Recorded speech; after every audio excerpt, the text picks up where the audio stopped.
Carol, we'll start with you perhaps. Tell us how you think the customer experience has changed during COVID.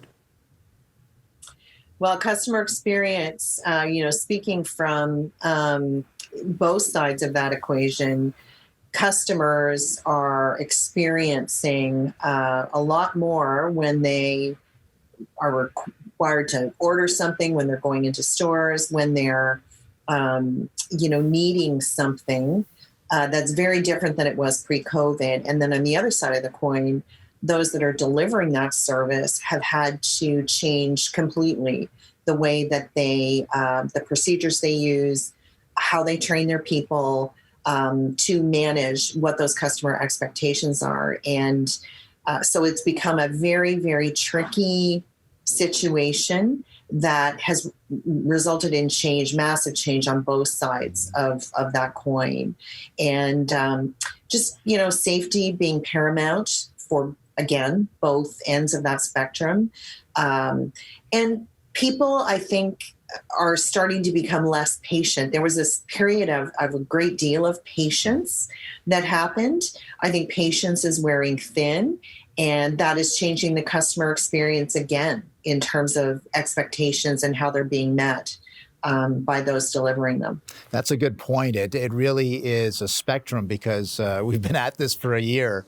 So it's safe to say that the experience has changed over time. Ted Boyd, what's your perspective on this?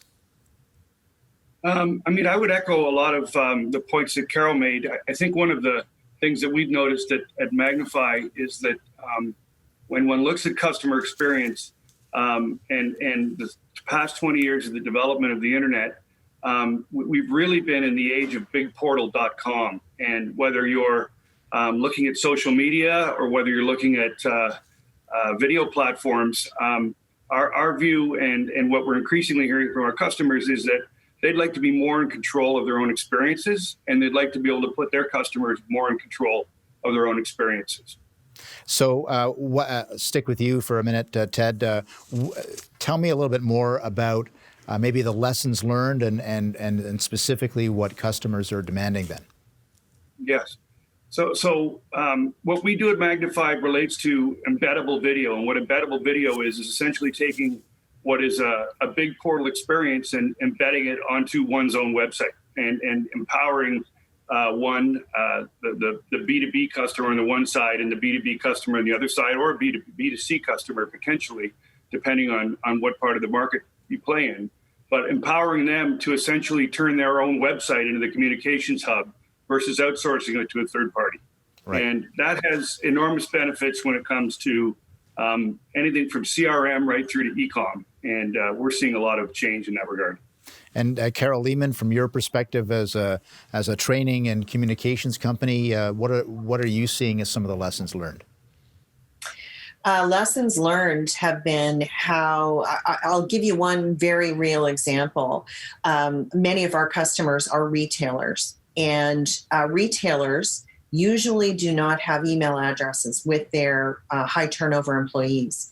Being able to reach those individuals when they're furloughed, they're at home, and communicate with them about what's going on, what to expect, was impossible pre-COVID. And so what COVID allowed, or COVID accelerated, was this dramatic need to understand how to reach people that you employ anywhere, anytime you need to get them information. And so it was a dramatic change in the way many businesses thought about communicating with their staff. So massive change there in terms of those processes and the tools that they use to accomplish that. Hold that thought. We're going to take a brief commercial break, and we'll be right back with our guests. Stay tuned.